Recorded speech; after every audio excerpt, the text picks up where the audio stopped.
So now officially we have begun what are we going to call this podcast?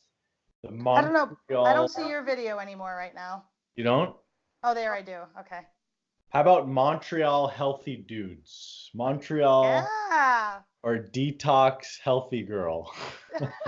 Detox girls and dudes. How's that? Detox Girls and Dudes. Perfect. Detox, Detox Healthy Dude. Detox Healthy Montreal. I don't know. That's right. Montreal healthy dudes. That I like. That I like. All right. So where are we starting? Lead the way. Okay. So, I mean, there's a lot of stuff that we can talk about for sure, but I definitely wanted to chat a little bit about maybe the biggest topic. Oh, can you hear me okay? Yep. Good. Okay, cool.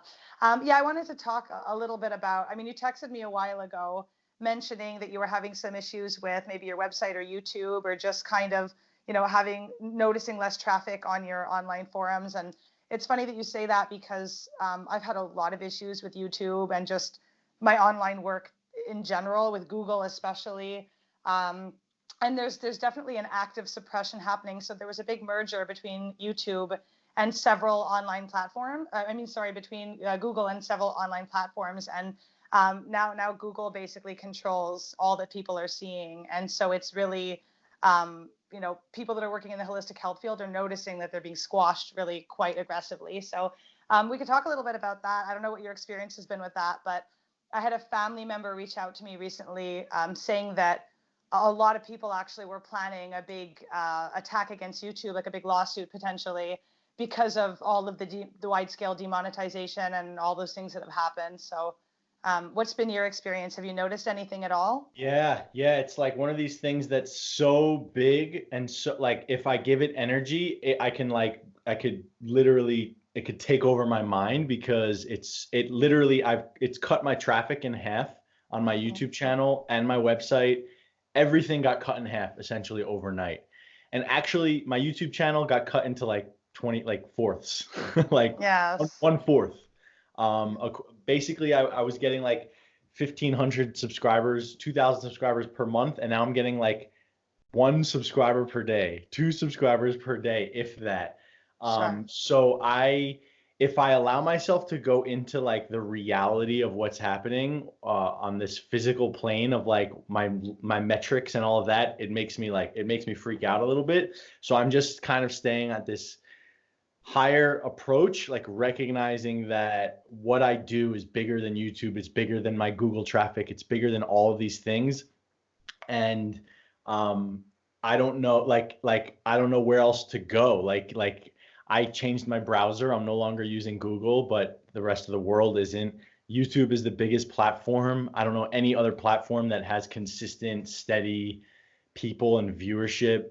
So I'm just like, yeah, I feel like it's absolutely absurd what they're doing, but at the same time, like my business is still thriving, and I'm able to still do what I do. I'm able to still release my videos, and my viewers are still able to watch. But I got to say, like, there was a 7 to 10 day period of time when it first happened where I was like literally freaking out. Like, I was just like, am I out of a business? Like, do I have to find a new career? Like, what's going on here? Yeah. And what helped me process all of it is realizing that, like, if I have it bad, imagine a dude like Self-Hacked, or a dude like Mercola, who gets millions of views per month to their website. They literally just lost millions of dollars, like, because of Google's decision. Like Mercola probably lost $30 million, who knows how much, because Google just decided to do something differently. I mean, he could have, I think he probably lost like 1 million hits per week or something, or more, because he's no longer showing up. And I've done this exact test where I use my DuckDuckGo, which is a browser, and then I use Google right next to it, and I'm typing in the same thing, like horsetail tea. And now on Google, you have the only thing that will show up, especially on the first page, is like USA Today and Healthline and Medline and all of the medically established backed up sites for horsetail tea. And it's like, horsetail tea could be dangerous. I'm just I know. But they're controlling, right? right? They Yeah. want to control the impact. You know what the thing is? Yes, it definitely, like, I mean, my channel got demonetized, and definitely my viewership went down. There was a period of time there where I think I was getting really crazy traffic, like thousands probably a day of subscribers. And now I think I've had like same as you, like one or two a day period. And I have almost 350 videos on my channel. So people are just not seeing my stuff, really, is what it is. Yeah. But I guess the part that makes me upset, it's not the loss of money, because really YouTube was a very small percentage of earnings. It was like petty change, if anything. And it was I mainly used that for like camera equipment, or like if I needed a laptop. It wasn't like I wasn't making anything crazy. But really, it's the fact that people are not, like, even if I do a search on Google, I can't find information I'm looking for. It's much harder to do research. Everything is medical. And the thing that I notice most of all is it's basically they're controlling. We're supposed to be in like a liberal world, right? But we're this is like slavery. You're not, it's the same thing as like if we lived in a communist area where everything is controlled, because very few people want to delve deep enough into a topic that they're going to click 20 pages down on their browser, to find true articles. And even then, like my website, for instance, or my YouTube channel, it doesn't even show up when you look at Montreal Healthy Girl or Brittany Auerbach anymore. All you see is slam articles and hate articles for the first like 4 or 5 pages of Google, like one after the other, just everybody jumping on the bandwagon. And it's like, you can't even like find my website, find my channel. And the thing I find really sad about that is just, listen, I mean, at the end of the day, it's not because like I need to be viewed. It's I'm sharing information that's going to change people's lives here. Yeah. Like people are suffering and they're looking for answers, and they're getting a bunch of like hogwash on the first 5 pages. And it's all medical. Go see your doctor. Take a this, take a that. It's really sad. It's almost like it's literally smothering people's ability to even find information that can save them. It's like, I don't know, it's a scary thing, but it's true. There's not that much that we can do about it, I guess. And, it's. It feels like the way I like resolve it is like there's a couple paths, right? One path is to be that guy who's outspoken about it and to be like the guy who fights against it, right? And we just like make video after video about what's going on and how we can like defend what's happening and the censorship. And you see documentaries that are based on this principle of basically creating the other end of the war. Honestly, Sure. for me, that's exhausting. And like, I don't even like, I'm happy to talk about it and everything, but like deep down, I feel like so, like it's so beyond my control. I don't even know what am I supposed to do? All I can do is just keep carrying out my mission, and like keep helping the people that I can help. And I've gone down this, the only reason I've come to this place is because I've gone down this rabbit hole the past few months, millions of times, where I'm just like, what's going on? Fuck them. I don't know. No. Just, it's okay, Josh. Just go back to your mission. Go back to your, carry on, carry forward. So to me, it just feels like I don't know. I don't know what to do. All I can do is just keep spreading the word, and hopefully a new avenue of like a new channel arises, a new avenue, a way for me to spread this message arises. But like, I don't know. I feel like this is something to surrender to, and trust it as a bigger part of the universe. Does that make sense? It totally Does does. it And you resonate know with what? you or no? No, it definitely does. That's kind of what I feel about it too. Like I've spent a lot of my career and really my life sort of fighting, not fighting, but like standing up for what I believe, and arguing against people that, have really different views. And like a lot of my youth was spent trying to stand my ground and trying to establish that what I knew was the right thing. And I've just like, as I get older, the more I realize that what's going to save the world is not a bunch of angry health people retorting against active suppression, which has existed since honestly the beginning of pharmaceuticals for the last like 140 plus years. So it's just, and it's going to continue to happen. I think that at the end of the day, all we can do is be the change that we want to see in the world. And that basically means like a bunch of happy, peaceful people inspiring others to do better, even if it's on a smaller scale, is a lot more powerful just energetically. Like the world right now is filled with angry, hateful, devitalized people in all spectrums of career. It's not just, Google and big pharma and all that. It's like everybody. And that is part of the reason why the universe is so low vibration, and why people are, leaning on toxic habits that are intoxicating, not just themselves, but also the environment and planet Earth and all that. So it's really just about like getting back in touch with yourself, deciding what you want to do. And at the end of the day, I don't think any of us are doing this because we like care to have views as the fundamental reason. Right. A lot of it is just that becomes the very human part of it. Once you are starting to see success, once you see that what you're doing matters and people want it, like it gets exciting and it becomes, your human experience. But behind it all is because we suffered, we were sick. We want people to know, or just the world to know, that it doesn't have to be this way. And we want to see the world change in a way that will be more sustainable for the planet, but also longevity of animals, of humans. There's like a bigger picture. And I think spending too much time, and we can definitely move away from this topic. I just wanted to get your thoughts on it. But just spending too much time on things that are negative and low vibration like that anyways, are just, it's not, helping anything or anyone. So Yeah. Here's what I feel about it. I feel that we each have our families now. You have 160,000 people that love you. Not all of them watch every single video, but on average, probably half of those people like talk about you or talk to their friends about you, and you already staked your claim, right? Like you put your flag in the ground and you're like, this is what I do, this is who I am, and you have a family of people around you that trust you and believe in you, and your message can keep growing through word of mouth, through your videos, by making them for your people that are already subscribed to you. And similar with me, I feel like I stake my claim. I have 30,000 people that however many, maybe 10 or 15,000 of them talk about me, refer to me, share me with their friends. So maybe it's better that we just have these like relatively small, groups that we speak to, and we're not like out with millions of followers, because maybe we would probably be killed. oh my God, I totally agree. So maybe this is the universe's way of saving our lives. Potentially. Listen, Yeah. I've already gotten a lot of death threats. Okay, a lot. Wow. So there's definitely, yeah. I totally agree with that. And I think at the end of the day, I'm thinking it makes what we do a little bit interesting too, because then we just find different ways to share the information that we have. Nobody can stop people from writing books. They can't stop us from doing like private webinars. So I'm actually doing a lot more looking into, instead of just these small, quick, kind of very global videos, I'm thinking of actually doing more educational courses, like a set of webinars, let's say, where each webinar covers like a said disease or a said topic in full. And I just go into like all the disease progression, how it happens, the metaphysical components, exactly what needs to be done to heal it, the steps to help heal it, like just basically a little bit more thorough than you can really be on a YouTube channel. Because at the end of the day, when you're giving global advice, you can't go too much into detail because everybody's different.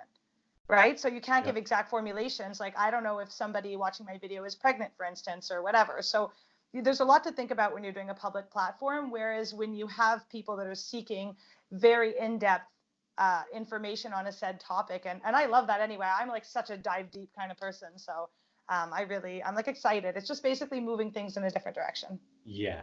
Yeah. This will not stop our medicine and our gifts from going to the world.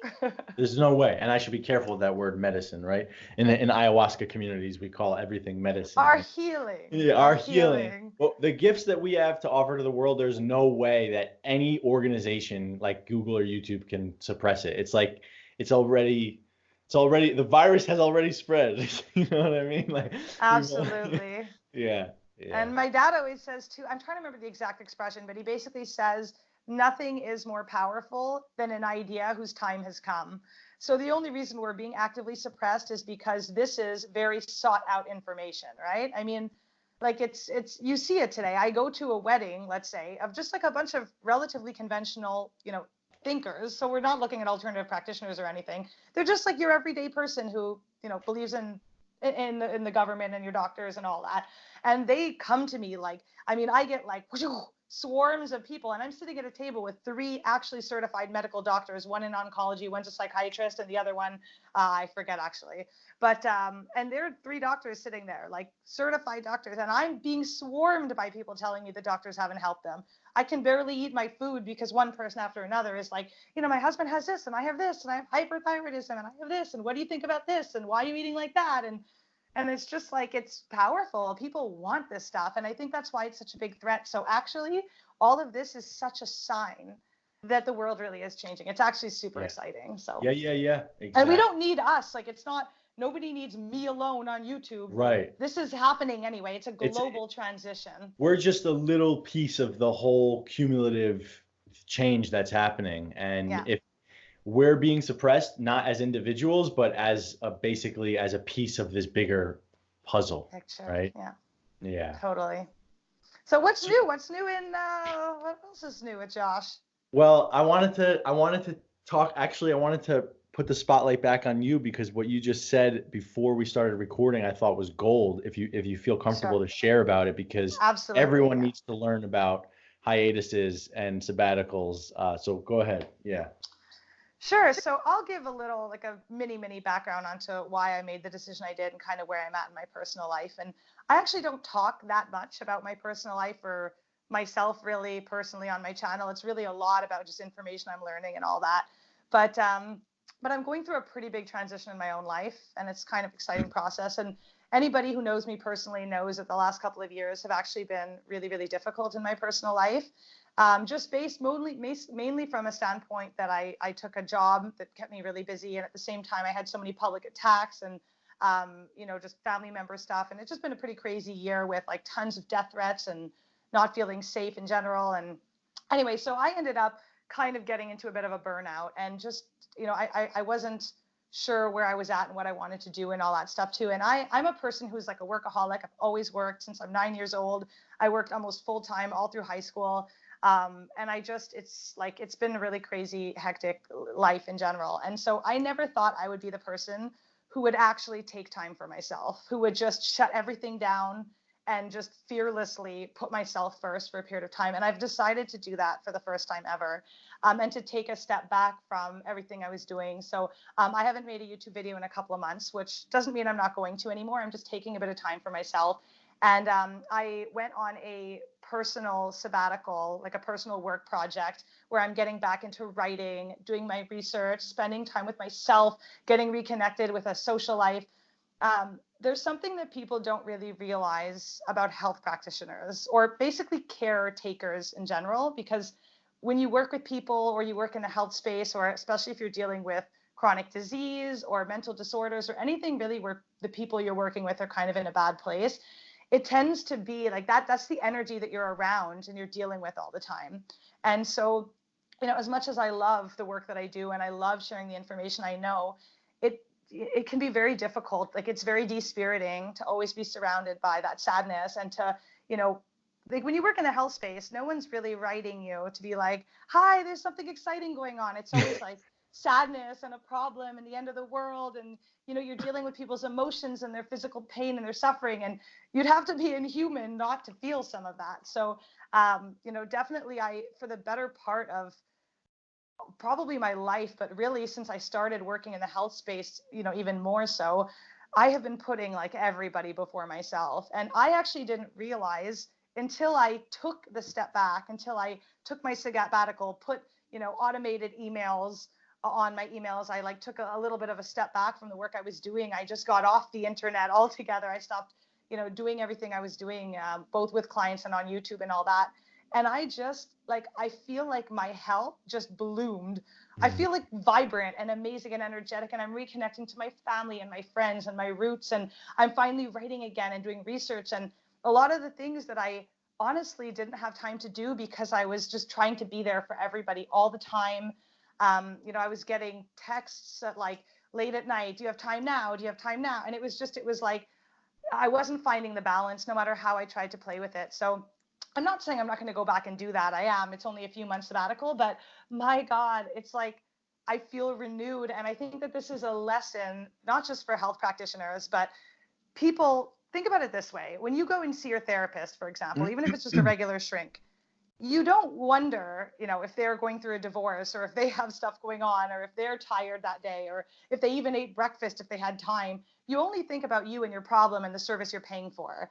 And that's really, even when you're giving a free service, like a free video, people are very quick to like, be negative or unpleasant or judge you, or it's like there isn't a lot of joyousness in this line of work in general, So you really need to, and you're giving a lot of energy to other people. So you need to, if you're doing that, be especially committed to filling yourself up with joy, fullness, and to sustaining yourself with great nutrition, with enough sleep, with putting yourself first, with having boundaries. And so it's nice to take a step back. It's nice to really focus on yourself. And I mean, I can't even believe the difference that I feel just in a few weeks. It's like I feel like the lighthearted, happy, light person that I used to be. You know, it's nice. It's like I feel so much happier. And yeah, so I'm looking at how I'm going to incorporate this back when I go back to work, and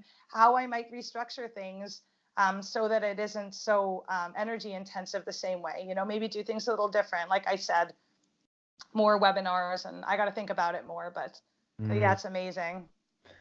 I have so much to comment on all of that. I've gone through all of those struggles for sure. I think for someone who, if someone hasn't been a practitioner themselves in any capacity, it would be tough for them to understand how much work is involved and how much emotionality is involved when you deal with people who are not well. And I feel like one of your weaknesses and strengths is basically similar to mine in that you have a huge heart, right? So when a practitioner has a huge heart and that heart wants to run the show and basically be in the front dictating where your energy goes, you're going to get pulled in a million different directions, right? This life is literally filled with people that are pulling on our heart, right? That's like, that's what's, especially if we're in a practitioner role, right? So there was a saying, I think it was, I forget which lady, it was a TED talk, and she was talking about how the most boundaried people are actually the ones who have the biggest capacity to love, right? It's like when we don't have our boundaries in place, we literally have not, we eventually get smothered until the point where we're unwell and we have no love to give. So it's like the spine protects the heart, and the spine and the heart, but mostly like there has to be something, the heart has to be like covered by something that allows you to not get pulled in a million different directions while working with clients, right? Yes. And so every once in a while, no matter which way we slice it, the sabbaticals and breaks are needed, because it's so intense to have all of these energies coming at us. You know, like I can feel when my clients are pulling on me, I can literally feel it in my sleep. Like I can feel like if I haven't done a good job of like sealing my energy, of having good boundaries, of spending time for myself, I'll have really weird dreams, and I can feel I'm just being pulled, you know, and I can wake up scattered. And so this is just an ongoing sort of journey to becoming a maestro for as a practitioner, right? There's the work that we do, which is the healing and the detox, and then there's the work around being a practitioner, which is like a whole separate category of skills and skill set that quite frankly, I think it takes people decades to figure this out, you know, and we're young. We've only been doing this, I think you 4 or 5 years, me 3 years. Yeah. Am I right? 4 or 5 years? Yeah, roughly. Yeah. I started before my YouTube channel. I was doing a little bit of stuff, but yeah, it's about that time. Yeah. 5. So, you know, I think that these breaks and these restorative periods of time where, and I'm speaking for myself here because I feel like I need one too. These are essential for recharging the battery and stopping all of that.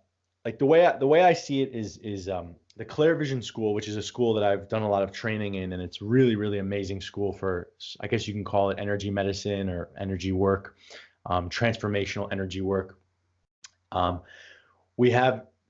Samuel Sagan labeled things, and he labeled this one world as the astral world, and he labeled one world as the etheric. The etheric is like what you were just talking about. I feel my joy again. It's like you feel your body again. You feel soft inside. You feel like you want to go for a walk. You want to be in nature. You want to dance. You want to dance. To live.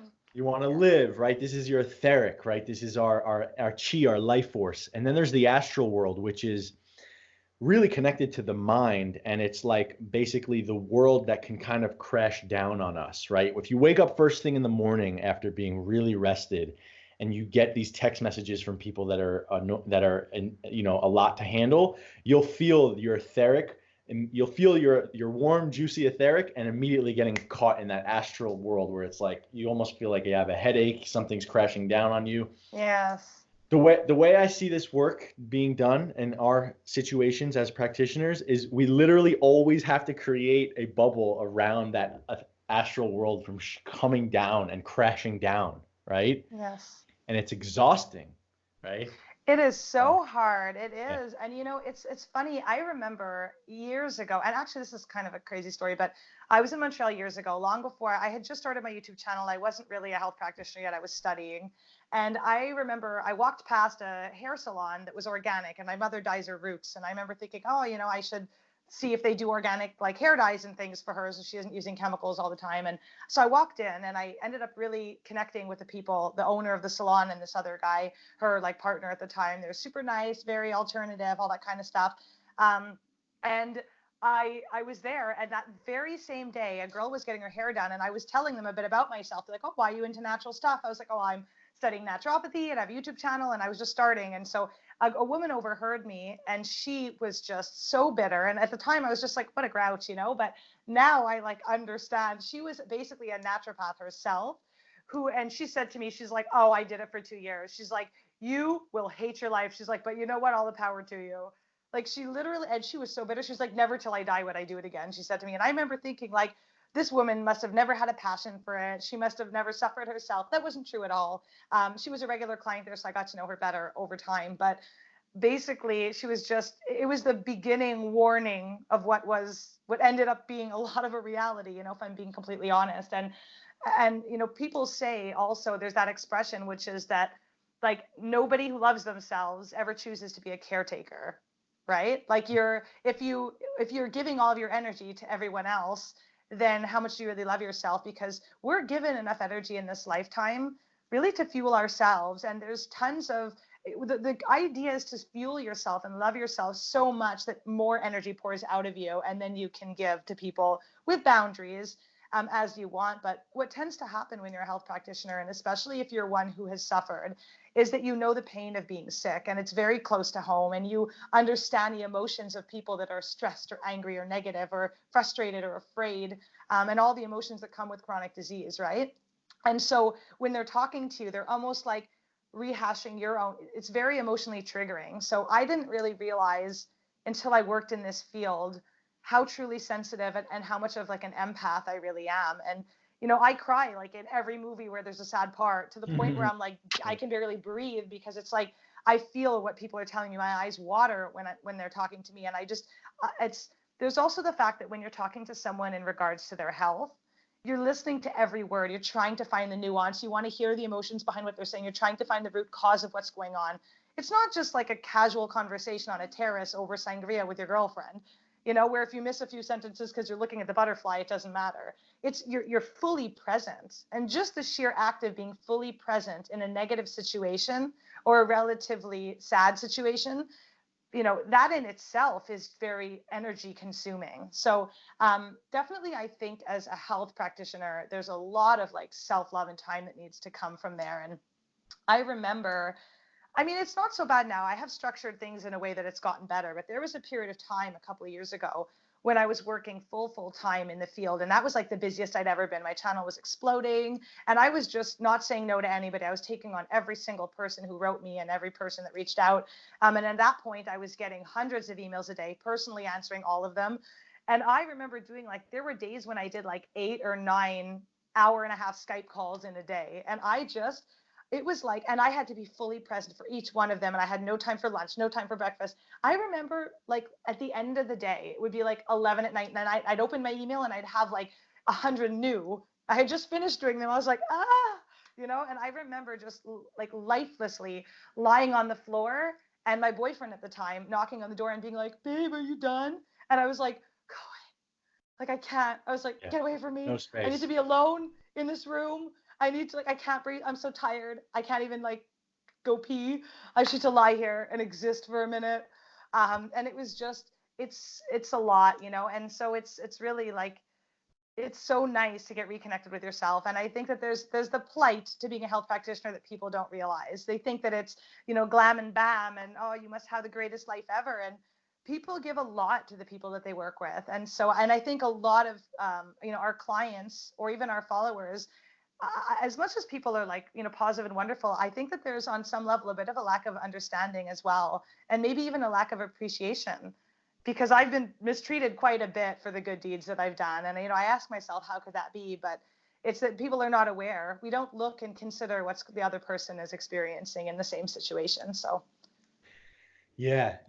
As you talk about all of that, the one thing that comes to me is like, I agree. See, I agree with all of that, right? And not that we always have to agree with each other, but I see all of that, I feel all of that. But what if your soul has no choice? The way I look at it is like you literally came here for a purpose and for a mission, and like all of this stuff aside, like when you get enough rest, you're gonna go right back to like to probably doing the Oh same thing my God, because 100%. it's like we can't, it's like we come here for a mission. You'd basically be bored out of your mind if you weren't doing this. So there's a little bit of a dichotomy there. It's exhausting. It takes a lot of life force, but at the same time, if you weren't doing it, there'd be a part of you that would be like, wait a minute, what's the point of it all if I'm not going to do this, right? Oh, I What's the totally point of it all agree. just to be happy by myself, like, right? It's like as You whenever can't I have. undo passion. Right.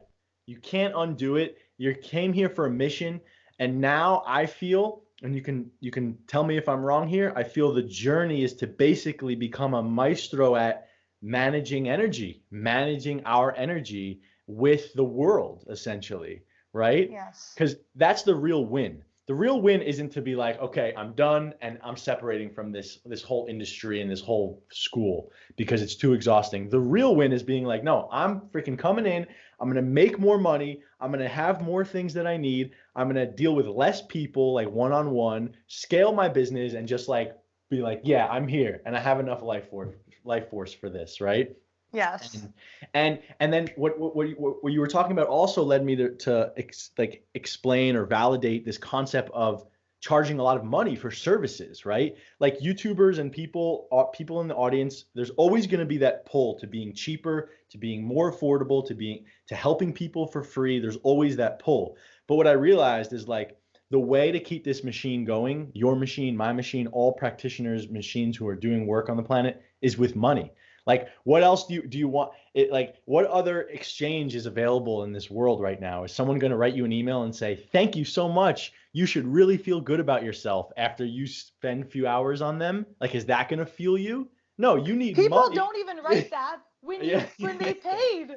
yeah, yeah, exactly. Yes. So like you need money to get to eat the best food, to live your comfortable life, right? So this whole concept of spirituality and money I've dove into for the past couple years, and and that's another thing that I feel has to be nailed in order for this to be a sustainable career. You have to have a way to unapologetically make a good amount of money, or an amount of, not be rich, but like an amount of money where you don't have to worry about things, right?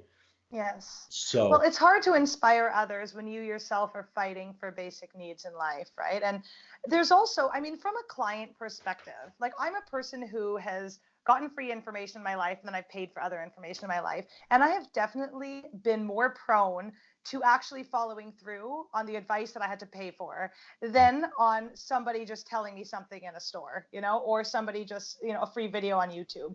And I think that there's this idea, like I was actually dealing with this morning with somebody. There's this idea that if you pay more for something, like let's say there's two objects, there's two lamps. One of them is $200 and one of them is, 142. It's in the same price range, but you're more prone to choosing the $200 one if you want the nicest lamp, the best lamp.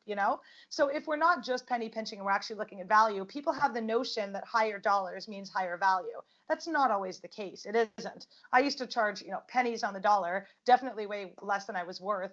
And I believe there was an incredible value there for the people that I was working with. But it's just, the idea when people put their money somewhere, they're more committed. And I think that that's really important too. I also think that people have the idea, like I get attempt guilted a lot, just by people like, oh my God, she can't really care about health people because she's charging for her ebooks and she's charging for her services. I don't charge for my videos, and I give a hell ton of free healing protocols and things on every disease you can imagine on my YouTube channel, and I get no money from that, especially now. I was making pennies before, and now I make nothing at all. And it's just, I do those things out of passion, and I do that because I care. But if I'm going to spend a year writing a book, or if I'm going to spend 2 hours on the phone with you analyzing your entire case, and then writing an 18-page document explaining everything that I think is going on and what you should be doing about it, then yes, I think, I think it's actually unrealistic and also kind of cruel to think that a person doesn't, that just because you're dealing with people that have health problems, that you, the person who's putting so much energy towards that and dedicating an entire career and life towards that, doesn't deserve to be compensated for your efforts and your time. So there's definitely that kind of struggle there as well, But back to what you were saying, I love what you said, which is that no matter how hard something is, and I already feel that now, I do. It's only been like a few weeks, and I already feel this, like if I wasn't writing health stuff that I love or planning it, I couldn't imagine. I had like an existential crisis when I was getting all those death threats and when they shut down half my channel and when it was like a nightmare. And I literally was thinking to myself, I was on the news all over the world. I was getting slam emails. People were telling me the CIA was watching me. I was being told my face was going to be, I was going to be found face dead in a ditch. People were like, if I ever see you, I'm going to rape you. I mean, I was getting some really aggressive things. And you can find, if you look up my name, you're going to find nothing but slam articles today about what a horrible person I am for showing people the power of healing themselves naturally. But I thought to myself, I had people in my life telling me like, maybe you should take a step back. Like you're saving people. Most of them are not grateful anyways. You're completely depleted. You're like in a huge burnout because of how much energy you're giving to everyone else. And they were like, and you're only going to end up killed. And what message is that going to give? And I remember having the worst breakdown. I felt like my life was over, not because I was going to get killed, because I had found most people wait their whole lives to find something that really makes their clock tick. Like I can't put into words how passionate I am. Like it overtakes me, how much I love and retain everything I read about health. I mean, I'm obsessed. My brain is working like that when I'm watching a movie. Everything is making connections. It's what fuels my soul. I love learning new information. I love sharing it with people. I love watching people reverse their diseases. I love knowing, like I love defying science, which is essentially, if we look at modern science, which isn't really science at all once you know it, but it's like you're defying the rules that everybody lives by. Like you're actually, it's such a powerful, high vibration, unbelievably rewarding thing. And I remember saying, like, I don't want to live if I can't do what I love. Like if I'm going to get murdered for doing what I love, then I'd rather die doing it. And it was like, what a sad thing that is, that you're actually doing something so wonderful and that you're not harming anybody by what you're doing, and it's being played out that way. So it's like I feel in a weird way, and I don't mean this in like a, cocky or arrogant kind of way or self-righteous at all, but I feel like in my heart and in my soul that I'm like ordained to do this on some level. Like I feel driven almost compulsively to share what I know with people. I mean, I went to the bank yesterday and a girl has a cast on her arm and I'm taking a sabbatical. And she was like, and I was like, oh, what is it? You have carpal tunnel? She's like, yes. I'm like, you need to do this, this, this, and this. She was like, I'm pregnant. I can't. I was like, I noticed you were pregnant. You need to do this, this, this, and this. And I just felt like the person I was with was like, aren't you on a sabbatical? I mean, I was 10 minutes chirping in her ear, every detail, this, exactly this much and this much. You mix it with this, you put it externally, you do this internally 4 times a day. And it's like, and I left there feeling like if she takes my advice, this girl's carpal tunnel will be gone. I know because I had family members with carpal tunnel. I myself had issues. So it's just like, it's a good feeling knowing that you could end someone's suffering, like with just simple knowledge that costs them pennies. And, so it's just, I will definitely not be able to stop working in this field. I'm definitely going to have to do it in a more sustainable way for myself. And I don't know if I'm going to focus only on disease. Like I'm getting really into the emotional, metaphysical causes of disease. I watch a lot of people I know, even myself, like I was eating an immaculate diet and having health problems because I was emotionally unbalanced, not putting myself first, undersleeping, and just not being happy, essentially, right? Like not remembering that the point of living is actually just to exist, to live, to do things you love, to share it with other people, to just be who you really are, like exist in a way that like feels radiant for you. And so it just, yeah, it's kind of crazy, but definitely you can't walk away from what your purpose is, if you're lucky enough to find it. Yeah. I feel that, in some soul way, we come down here, and before we come down, there's some sort of meeting, and it's like, okay, so we have a job. This job, you're gonna have to be absolutely annihilated for about 5 years of your life. You're gonna have your health is gonna deteriorate. You won't be able to. You'll feel depressed, suicidal, and but eventually, when you come out of it, you'll be able to help all the other people who are feeling that way too. So who wants it? And you were in the back. You're like, I'll take it. I'll take it. Yeah. And that's somehow I feel that that souls when it comes to missions and destinies or being ordained for something, somehow I feel that it really does work on some sort of level like that, Yeah. where we sign up for a mission. And in order for you to understand health, you had to have gone through health issues. And in order for me to have understood health and continually to understand health, I have to go through stuff, right? Emotional health, physical health, spiritual health. All of that is intertwined with my own experience. So yeah, it is our missions. And Martin Luther King Jr., I think in one of his last speeches, he literally was like, he said something like, if I die tomorrow, at least I died on my mission, you know? Yes. That's Well, a question. That's a question that I ask a lot of people on my show, is on this YouTube channel. Not that this is my show, but this is YouTube channel. Um, that would you die for your mission? And that's a question that I often ask myself. And yes. it's an interesting place to go. And it's scary when you're there because the humanity kicks in and you think to yourself, do I really want to die? Like, do I feel like being killed at 35, or 33 or whatever it is? And you think to yourself, like, it's not, first of all, I don't believe that death in this lifetime is death eternally, anyways. I do believe in afterlife. I mostly just believe in the recycling of energy.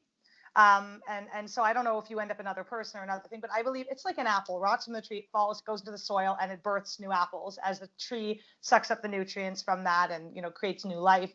So it's more just part of just the ebbing flow of the way energy works, anyways.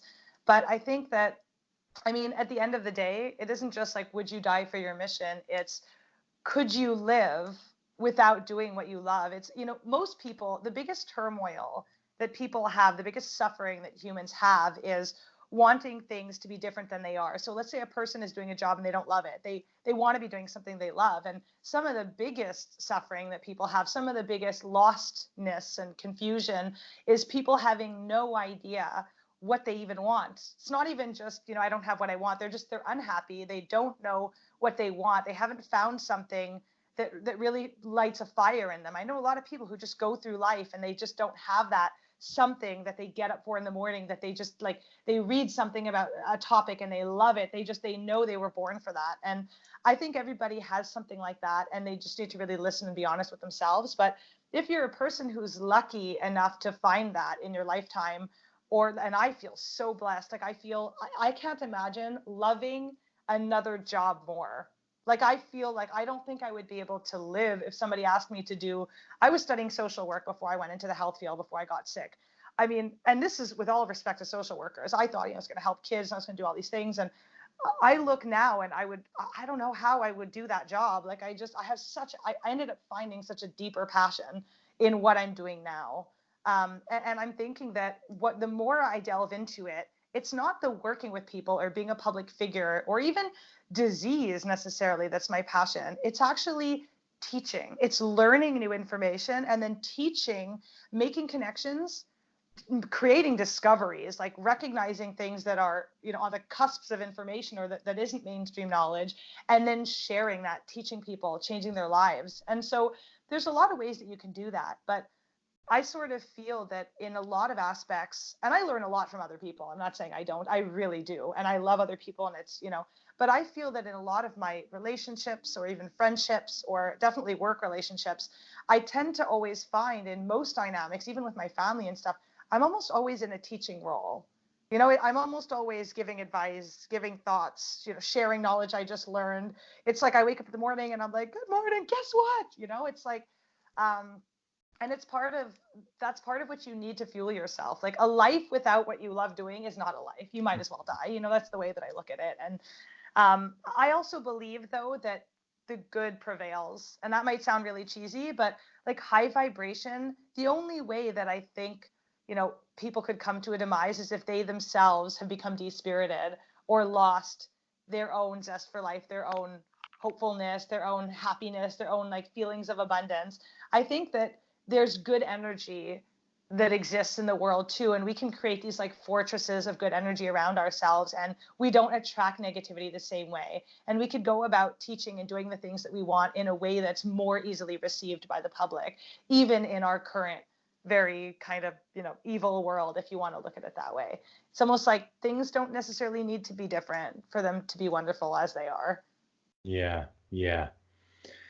And all of this, when current, when you said current evil world, I know you were just half joking, but all of this, everything that we're dealing with is all still part of God.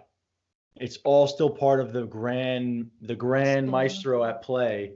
All of this dark, all of this suppression, somehow, somewhere is still involved in some big orb of what is the universe, what is God, what is higher power, right? So like, I don't know. We have to trust. We have to trust, And I feel like that this is my own this book that I'm currently reading, Letting Go: The Pathway to Surrender, is Wow. just teaching me how to just surrender to all of this, right? And how not to fight. I'm so done with fighting. I'm just done. Mm-hmm.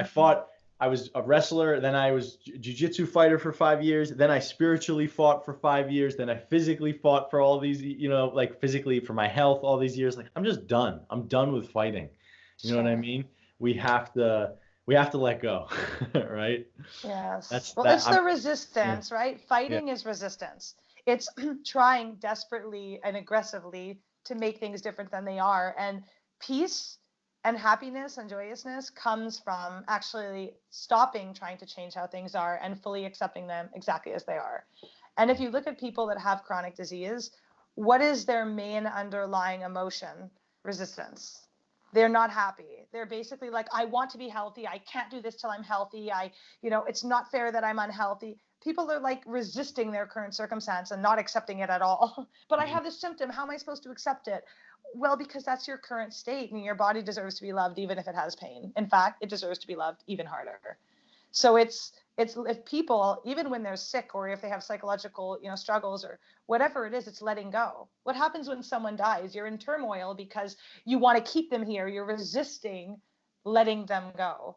So that's really like, there's no pain when you peacefully let something or someone or a circumstance go and accept the reality. There's like a feeling of just being okay no matter what. The feeling of basically choosing to be okay. There's a book called Weight Loss for the Mind, and it's a super small book. It's like Stewart something. I forget that writes it. Or Rob Stewart or something. I don't know.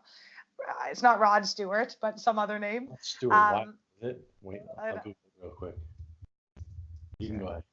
Weight Loss for the Mind. Yeah, but anyway, it's Stuart basically Wild, it is him. I Stuart was like, Wild. Yeah. that dude. I always watch that dude's YouTube videos. Yeah, he's Yeah, past. he's awesome. His book, it basically talks, honestly, I don't remember the whole book. I'm going to read it again soon. But the only part that I really fully remember, like concretely, is there's a part where he says, the average person, when they're walking down the street and they get caught in like a rainstorm, they freak out. My hair is going to get messed up, or, oh, I don't have an umbrella. And they start running and panicking and like complaining and being angry and like, oh, my whole day is scrapped now.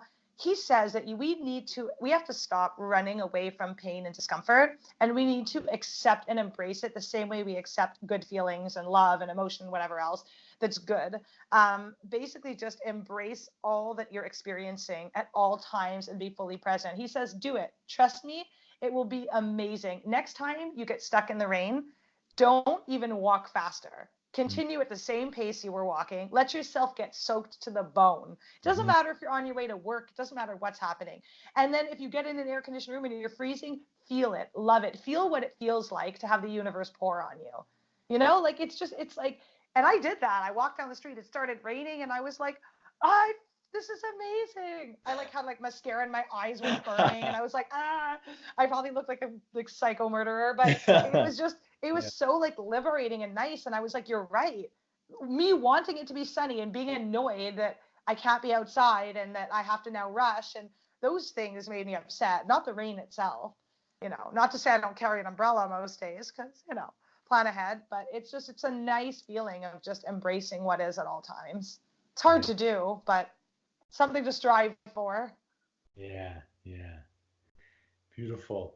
Well, I want to keep these like 45, 50, 55 minutes. I don't want to go Perfect. hour and a half, hour 40, because they're just, you know, It's a lot for people, totally. Yeah.